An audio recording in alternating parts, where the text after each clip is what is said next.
Welcome. We're going to talk about mobile workbenches today.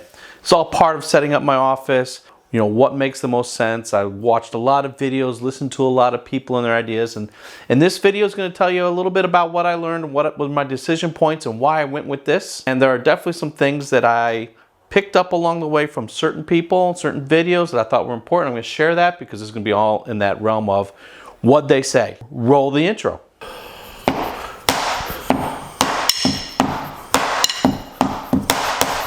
Whoa, whoa, whoa, what are you doing here? No, dude, we're not ready, man. The band's not even here. We can't record an intro. We don't have the instruments and stuff. These are just practice pads. I don't even have the drum set yet. We got B-roll to shoot. We got the music to write. We got the band's got to play it. Dude, we can't do an intro. No. Come back later. We can't do it. Wow. Oops, sorry about that. That didn't go very well. I was really hoping we'd have an intro, but apparently it's not ready. Too bad I don't have a sponsor or something that can give me some video, B-roll, maybe some music to put together, royalty free. But until then, yeah, I'm going to try to do my best to put together an intro on my own. Until it's ready, we'll just move on. So we're here to talk about mobile workbenches. So I watched a couple videos and some that were focused on home office renovation. Some were about photography studios, some were about photographers and what they do. I know when I was first introduced to these mobile carts, it was related to crafts. Arts and crafts. People liked them for arts and crafts, and usually they had smaller ones. I decided to go for the big one because I wanted the workbench table. But it took some effort to figure out how to organize it, and it's not ready yet. So I'm going to give you a little statement here. This is why this is part one and not the full video, because part two is going to be after I get accustomed to it and set some more things up. I'll be able to share what worked in terms of organizing it. I've been experimenting with some things, and that will definitely all be in part two. Before I finalized on my decision of the workbench, I looked at other options because it came expensive when you get to this size. So I had to look at, maybe I should look at a credenza. Should I buy an IKEA shelf? Should I put wall shelves up? Should I buy a wardrobe or armoire or closet kind of thing just to open, put doors and put stuff behind doors and on shelves, and would that solve my storage problems? So as far as the workbench, I looked at a lot of stuff, like different sizes, like 56-inch by 24.5 is the one I have here. It says, don't worry about the depth. Depth is important. I actually think this is not very deep. I wish it, deeper, but it is one of the deeper ones you can find. You might be able to find something deeper, but you're probably in a really big kind of mobile cart kind of situation. They usually range from 18 to 24 or 25 inches deep. So this is one of the deeper ones, and it still is kind of narrow when I stand up and try to do things on it. Now, the next important thing I discovered, and it was by watching a lot of videos, one person mentioned this. It wasn't mentioned very often, but drawer height is very important. The mobile workbenches originally are for tools. So a lot of them have very narrow drawers. Some people, like I showed you, had a camera body in them. Some people put lenses in them. And what I found out is most likely this lens ain't going to fit like that. This is too big. It's not, the drawer's not going to close. You're going to have to use a really deep drawer. You'll be wasting one, like an 8-inch drawer for something that's like 4 inches or so, maybe a little 5 inches. And so you really want to look at what you want to store in the drawer and make sure it fits appropriately. And what I decided is I didn't even really want to put these in there because you're pulling up drawers all the time, all that motion, your lenses rolling around, or even if you built a lot of foam to hold them, it seemed like a waste. I think they just store better on a shelf, and that's my long-term plan, is to have them on a shelf of some kind instead of in the drawer. But the thing is to think about it. Now remember, if you're going to put a lot of tools in it, like screwdrivers and scissors, if the drawer is too deep, you're wasting a lot of space. It's kind of hard to stack screwdrivers, so you have some storage problems. You can get these and maybe get another drawer in it, because they'll make them with smaller height drawers than those, and you'll just get tools in it, and that might be better for you. Now, a lot of the ones I saw like this have two sets of drawers, a wide set and a narrow set. You notice I don't have a narrow set on that side. I found one with a door, and the door was very cool with that shelf, because now I can put things in there that don't need to be pulled out. They can be more stationary. I thought maybe the lenses, but if you move the cart at all, then you don't want your lenses rocking around in there. So I decided lenses weren't it. I put a DVD duplicator in there that I used to have on my end table by my office chairs over here. And the duplicator had the cocktails on it. That's where the coasters were. I was like mixing drinks with my electronics. So I'm glad that I have that shelf in there.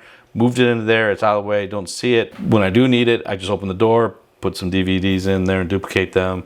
And it's great because it plugs into there's power in this Workbench. You'll look between more drawers, or if you get lucky for this one I think is discontinued. I think I got the last one in South Florida, so sorry. If you really like the idea of this drawer, you might have to get a bigger unit, because I see them in bigger units that are like 60 inches wide. I'll see more likely to have a door on them. But hunt them down. But there's another brand called Trinity, which I couldn't see. They have some advertised on Home Depot website. They may be stainless steel. I noticed a lot of variety in that drawer heights. So you might get some bigger ones and some smaller ones. You might have more choice in that brand, but since I couldn't touch it and feel it, I didn't want to just order it blindly.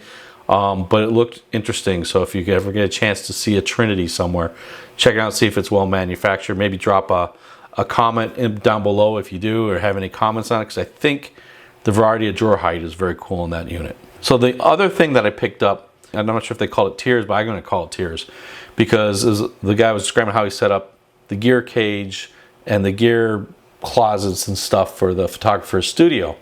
And the photographer had a cabinet by the door with his backpack and a few things that he always needs. He just grabs it and goes. So that was like tier 1. What you need, what you're going to use the most, and if you're going to hit the road because you're going to go take some pictures, you're guaranteed to have what you have in your bag and you're good to go. So that'd be like tier 1. Their tier 2 was actually in another room, the gear cage room basically. Workbenches that had stuff that was more likely to be need next. Important cables, maybe important things for lighting, or batteries, or other things that you may need, extras. And that was their tier 2. Things they use less of, like big studio lights that they don't use very often, they were in the closet next to that. So it was like a little bit further away.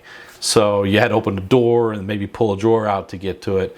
So it was farther away, but it's less used. So the idea is the more frequently used things, the more important it is to get to it quick. You move that to a higher tier, and as you need things less, they can go in farther tiers. So I have tier 2 is my closet, which is stuff that I still will get to frequently. Like that's I've got my printer paper and some other things in there related to my studio lights. Flash heads are in there.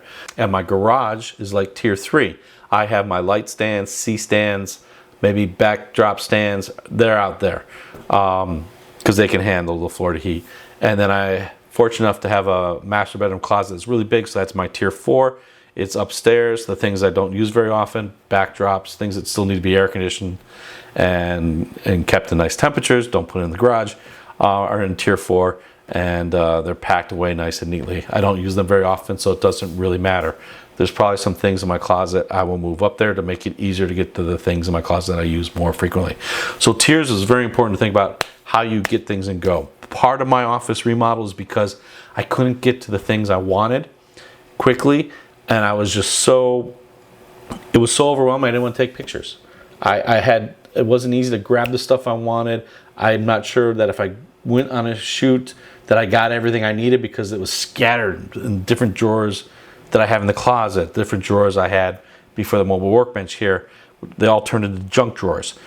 Just disorganized. I'm going to have a much better office. It's going to be much more organized. I have more space for the things for grab and go. I'm going to be a lot more confident that I can grab stuff and go on a shoot and get the job done. So those were the main points. And that's what I wanted to share in this video, so that hopefully that will help you. So remember, in summary, do you want the mobile cart or something else? Make sure you got the right decision. If you really want a workbench and space on top, I think the mobile workbench is the right way to go. And then the second thing is get it as deep as possible. You'll probably find that the narrower, less deep ones are too narrow. You're going to find out you wish you had more space. So that's a big recommendation. And then the ones I found out from others is double check the drawer height, make sure things fit. This probably won't. And finally, plan what you're going to put in it. Is it a tier 1 item? Put the things you most frequently need. Don't waste space in it for things you're not going to use very often, put them somewhere else so that you can get the most optimal use out of your mobile workbench. So this is part one. Part two, I'm going to show you all the tricks and things I did to organize it nice and neatly. Hopefully, I will keep it from becoming a junk drawer when I have this plan in place. It's just not ready yet, and that's what part two is going to be about. So if you want to make sure you see that video, make sure you subscribe down below. Leave your comments if you liked it. If you have any questions, maybe I'll include some information in the second video or respond to your comment directly. And I hope you have a good day. Thank you very much.